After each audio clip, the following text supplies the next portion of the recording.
Well, hey, welcome to VH1 Behind the Music. We have Austin McBurney. It's Liberty Behind the Music, right? Oh, man. This is a big week for you, man. Got a concert coming up. Was it Friday night, right? Yes. Yeah. 6:30, and it's at Christ Church Presbyterian. Okay. In the coffee shop side, not the ornate sanctuary with the organ. Common grounds. It's not that kind of concert. Okay. Yeah. Are we going to hear the hits? And the misses. Okay. Yeah. So and everything in between. all that's they gonna might be all be coming up. misses. I don't know. Yeah, so one more time, just tell everybody when's it start. Yeah. And Starts at 6:30. I've got a friend that's going to do a little pre-show, a couple songs about 6:15. got an opening act. Yeah. Okay. Yeah, my friend Maya has just released a song, so he's gonna release, or I guess it's the live debut. He put it out on all the streaming stuff a couple weeks ago, but yeah, he's gonna start about 6:15, and then we'll get the whole thing going. So there's about 13 or 14 songs I'm doing. Okay. And it's broken up kind of into 3 acts. One's kind of a full band, full on melt your face rock and roll kind of thing. Okay. And then the next is so we slowly wind it down, and then we build it back up real big at the end. So you kind of got to come to see what I'm talking about. I like it. And I haven't done anything like this in a really long time, so it feels really good. Shannon and I are going to be there. So, yeah. I'm excited. It'll be a fun night. Yeah. Fun weekend. Practiced for it last night for a couple hours and had a lot of fun. Okay. Yeah. Cool. Well, good. It's a neat opportunity, man. It's a neat thing for our church to be able to go see Austin do that. So this is a busy time of year around the church. We're getting ready for Easter. So remember, our Easter service is going to be 9 and 11 on Easter Sunday morning. But I also wanted to let you know that we have a new page on the website. I hope that you've been to the new website, kind of checked out what's going on. And it's simply called This Week at Liberty. And amongst other things, you got a way to give right there. There's sermon notes that are there. Everything you kind of need to know that's going on this week at Liberty, it's right there for you. It's under the About tab. But it also has the announcements and a couple things going on, like spring break next week. If you're watching this on the week of May or March, last week of March. Yeah, we're in the last week of March. Man, it's been a long day already. It's hard to know where we are in the year. So April 2nd is spring break week, so there'll be no Wednesday night stuff going on there. The CR golf tournament's coming up. There's a cemetery work day that's happening. Some of y'all driven up to the church and you're like, I didn't even know we had a cemetery, but we do. It's at the old location. So Anyway, there's going to be a work day out there. April 5th at 8 a.m. There's new ladies' Bible studies that are starting up this week. Easter Jam, which is a great children's event, get us ready for Easter. All that stuff is going on. And those of you who are new to the church, and man, I don't know if you've noticed, there's a lot of new people who are coming right now. And we've been having a lot of baptisms last few weeks. We celebrated baptism number 6 on Sunday, so praise the Lord for that. But if you're new to the church, there are 12 what we call Liberty Onboard videos. Each one of them is about 10, 12 minutes apiece. A couple of questions that you can answer after each video, but it kind of helps you to know who we are, what we do, kind of what's going on, how you can plug in, and how you can become a part of the Liberty family. So go to libertybaptistchurch.ws and see all the good stuff that's going on there. And as we, this is the last What's Luck Got to Do with It. So, and I'm sad to see your little bumper go. I don't know. Nicole gave me some pretty good ideas for the next segment. So you just have to wait and see. You just have to watch the next week. With anticipation. Yes. Right? So Ken and Lori are going to tell it's Luck's Got Nothing to Do with It story. I've got a question that somebody sent in to answer for you about what's our body going to be like in the afterlife, and will we know one another? Some interesting answers to that. Nicole's going to tell you what's going on, what are we celebrating going on in your life, and she's going to talk to Laura about a fundraiser going on at the school she teaches at. So, hey man, a lot of stuff going on in this episode, so let's get right to it. Live at Liberty.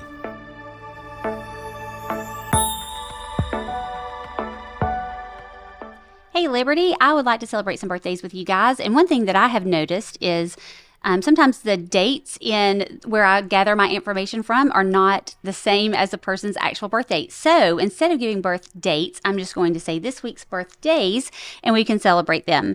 We have Tate Albertson, Carter Reynolds, Savannah Hartzum, Lee Joseph, Abby Claire Mullins, Susan Harrison, Gary Abraham, and Stephanie Young. Our anniversaries this week are Chandler and Justin Hutcherson. They have 5 years that they will be celebrating on the 28th. And then Gary and Jeanette Abraham will be celebrating 46 years on the 31st. And I guess Jeanette's lifetime commitment to you, Gary, was a birthday present because your birthday is the day before your anniversary. So I think she's probably been a gift to you for 46 years. Last night, I was able to go watch Allison Cochran in the play Into the Woods at Cahulla Creek High School, and she played Rapunzel, and she did a phenomenal job. So good job, Allison. Keep up the good work. I am joined today by Laura Keith. And Laura, tell everybody what you do for a living. So I'm a third grade teacher at Eton Elementary School. Third grade. My third grade teacher was my favorite teacher, and I'm sure you are a favorite teacher to some of your students. I know that schools often need extra funding for things, and is Eton any different in that? No, we actually are in the process of trying to raise some funds for some school improvements and some more school supplies that we need around the building. So do y'all have like a fundraiser planned, and is that how you're doing it? Yes, so on April 26th, we have what's called our farm raiser. We've done it for a few years, but we're hoping that it can get bigger. So I was going to reach out to the church and ask if anyone that has a booth or is a vendor, whether it's food, drinks, or you make crafts, t-shirts, anything like that, you can come to the farm raiser and set up a booth on April 26th. We are running it from 10 a.m. to 2 p.m. There's an application form that just gets sent out if you're interested, and it's $75 for a vendor booth. And then all the profits that you make while you have your booth there, you get to keep for yourself. But the money that you make, or the money that you send us for that booth, is what goes towards our raising funds. And so that sounds like a lot of fun to me, to even come as a person who wants to buy things and just attend the festival. So another way that the church could get involved is just to be there on April 26th. Show up, buy things, eat at the food trucks. There's an art show, I think, and some different things. So I think it would be just a fun time for us to be there and support Eton Elementary and Laura. Yeah, and the students there are always excited when they get lots of vendors because each grade level is in charge of the students making a craft that they get to sell at one of our tables. For example, our third graders are going to be making some like bird seed, bird feeders while we're learning about recycling and science. So they get to sell their crafts for a cheap price, but it's something that they get to take pride in if they sell all of their things. And the money that we make at our grade level booths goes toward our grade level buying some things that we need. Well, that sounds like a fantastic opportunity. And I know that we do have a lot of people who do different things, make crafts. I think Rob and Jackie have a lemonade stand, and I know Lori does shirts, and Amber has she does all kinds of crafty things. So that's a great opportunity. Well, hopefully people will reach out to you and purchase a booth to set up, and if not, we can all show up maybe on the 26th and spend some money to go toward Eton Elementary. Yes. If you have anything else that you would like for us to tell Liberty about, please reach out to me, and y'all have a great week. What's love got to do? Got to do with it? What's love got to do? Got to do with it? Hey, so you know this month is all about what luck's got to do with it. And as we know as believers, luck don't have anything to do with it. It's all God. And Ken, you and I experienced a huge God story when we were kind of in the transition of moving our office to another location. And so, I mean, just tell me what all you remember about that, because I love to recall those moments that we really saw God's hand in our life. Well, first I'll say it wasn't lucky that I found you. It was a blessing 30-something Well, years now, ago. you know, yeah. But going back to the dental office, so I had purchased a lot and had plans to build an office. Yeah. And in '08, we were finalizing equipment. And we went down to Atlanta to a dental show. And at that dental show on Saturday, we were going to finalize the equipment order.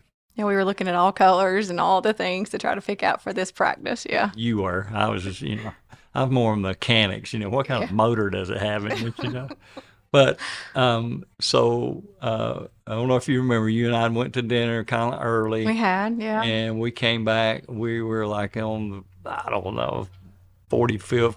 The We were way up in we one were of those big up in- hotels. Yeah, some 45th floor of the hotel, and the weather was actually on. They were coming on. They said it was severe weather in downtown Atlanta. So I go to the window and I'm looking.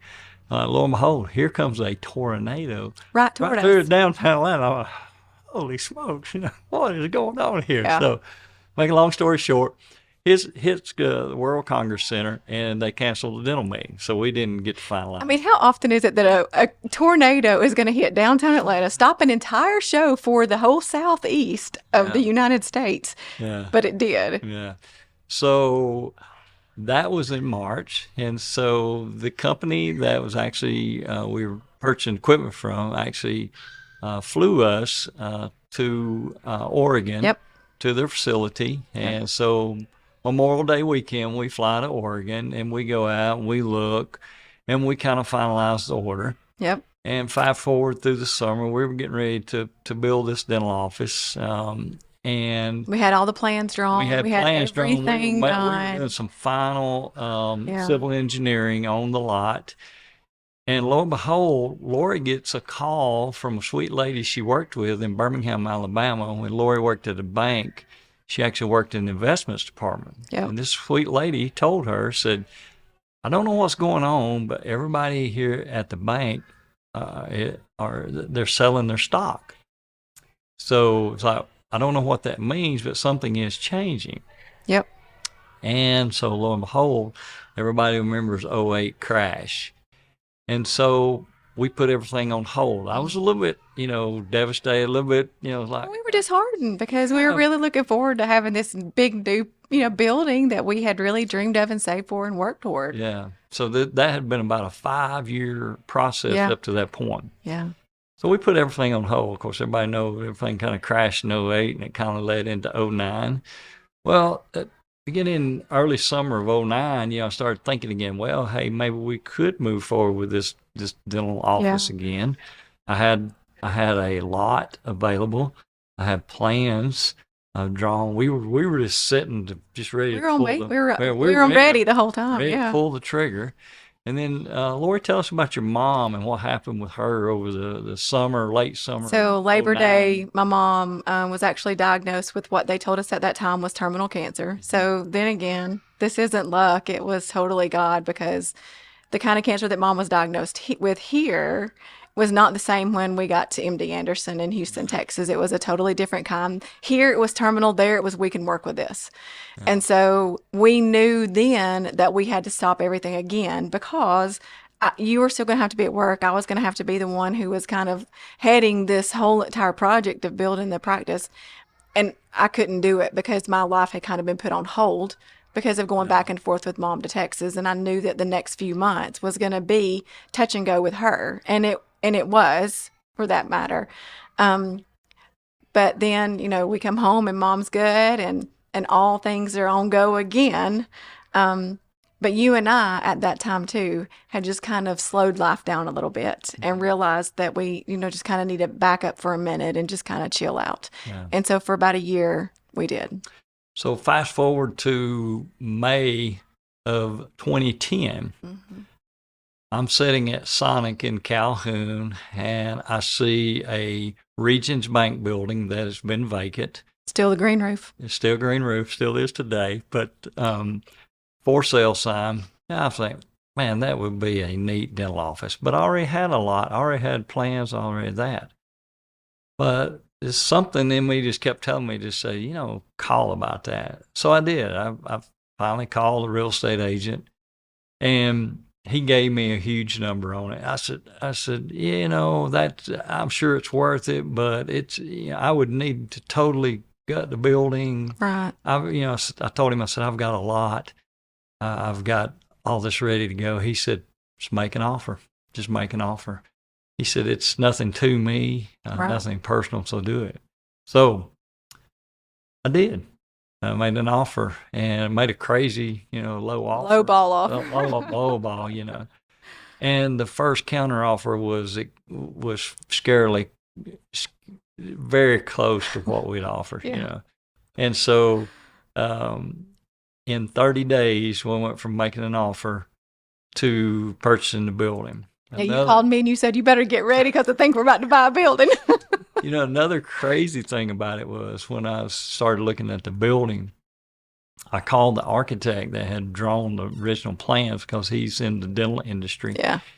And so I asked him to come meet me and take a look at it and see what he thought, you know, just get a second opinion on it. He brought us the plans of the office that we he drawn up, had yeah. drawn for us. While we were inspecting the building, we found the original plans for that bank. We lay them out on the table. He lays the plans down and he says, Ken, this is with 1 foot of what I have drawn. He said, Same layout. He said, I've never seen a building work perfect like this. And so all this time, we knew it wasn't luck. We knew it was God's timing and God's plan, you know. And I remember you questioning something one time, and I said, Ken, have you not stopped to think about our phone number? Because our phone number is 706-602-9255, and it spells wall, Yeah, and that's Wall Street. that's So, exactly right. So, you know, so looking back, you know, we felt like that we had interruptions. We felt like that, hey, our luck was running out, so to speak, things like that. All the time, God was in the background working, and we just didn't even know it. You know? yeah. God is always at work, and we don't always know that He's at work. Even when we think life's stopped, life's changed, He's redirecting things. He sends a tornado right through the downtown Atlanta. You know, all kinds of things. God is still at work, and you know, we've just learned in our time together, and now 34 years together, that it's always God. It's not luck. And you know, Ken and I were talking this morning, actually coming to church, about just different things, and I said, you know, when we look back, even the small things in our life, it's never just luck. It's always been God. And even though we've been through some hard trials, He's brought us through those hard trials, and we've been able to overcome.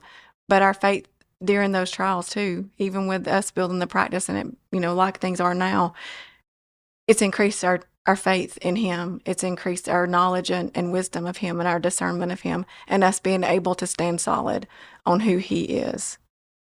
Well said, my dear.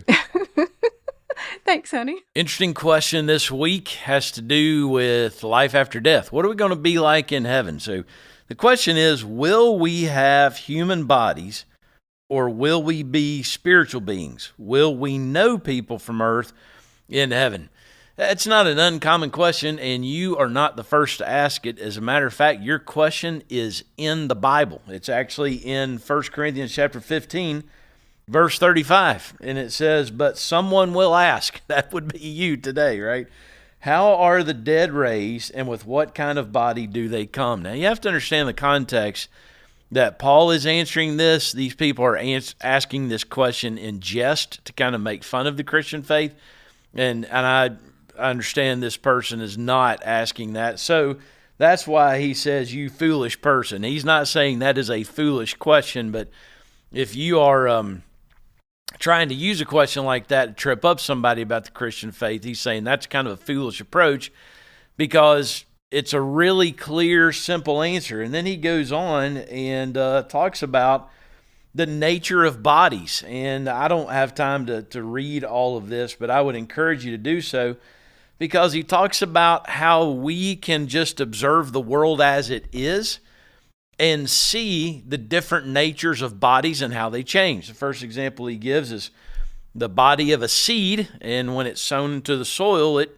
becomes a plant. And so that body changes. He talks about the idea of there are bodies that are made in this world for flight and with birds, and there are some bodies that are made to live in the water with fish. We have bodies that are made to live on the land and to breathe air. So we understand that God can create bodies and beings for people to live in different environments. And so this passage kind of says a couple of things about the nature of the body that will be in heaven. One, the new body will not be affected by sin.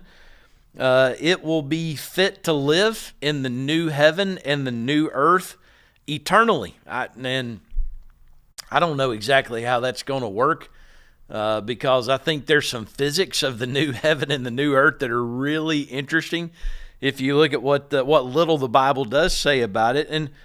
And the Bible doesn't tell us exactly what we might look like or exactly what we might be like, but the Bible is clear that God provides bodies that are able to live in different habitats. And so I would encourage you to read 1 Corinthians 15, and it sort of answers that question. And so the next question, the follow-up is, okay, and this is kind of what I'm gathering from this, whatever kind of body is it that it's going to be, are you going to be able to recognize other people? And the answer to that question is yes.